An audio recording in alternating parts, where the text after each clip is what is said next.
Hello friends, আমি সৌমিতা। আজ আমি আপনাদের করে দেখাবো কাটি কচু বা সজি কচু দিয়ে মাছের মাথা। অনেক সিম্পল একটা রান্না, যেটা সহজেই সবাই করে ফেলতে পারে। আজ আমি এই রান্নাটি আপনাদের দেখাবো। সো কথা না বাড়িয়ে চলে যাওয়া যাক রান্নায়। আমি কচুগুলোকে নিয়ে কেটে একটু সামান্য ভাপিয়ে নিয়েছি। একটি রুই মাছের মাথা এবং 2 বা 3 পিস মাছ। আপনারা চাইলে অন্য মাছের মাথা দিয়েও করতে পারেন। আর লাগছে আমাদের পেঁয়াজ কুচি, রসুন কুচি এবং 4 থেকে 5টি কাঁচা লঙ্কা। আমি মাছের মাথাটি এবং মাছগুলোতে একে একে লবণ,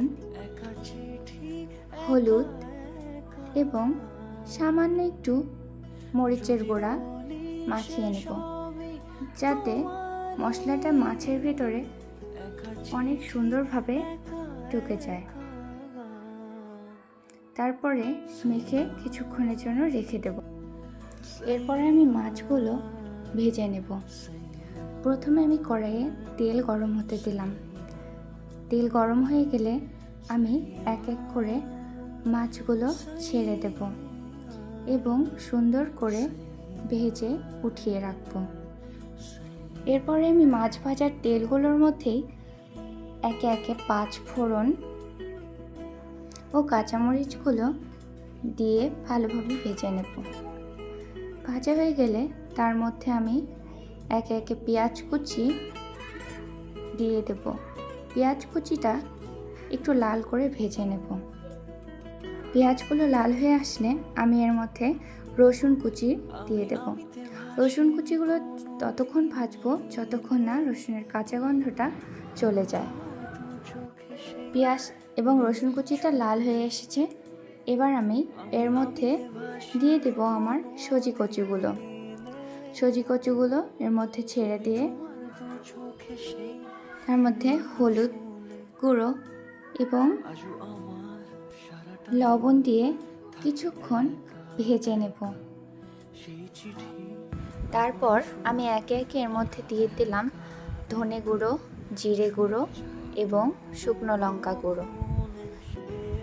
সামান্য একটু জল দিয়ে এর মধ্যে আমি আদা বাটা দিয়ে দেব। আদা বাটা দেওয়ার পরে আমি ঢাকনা দিয়ে দেব 5-6 মিনিটের জন্য।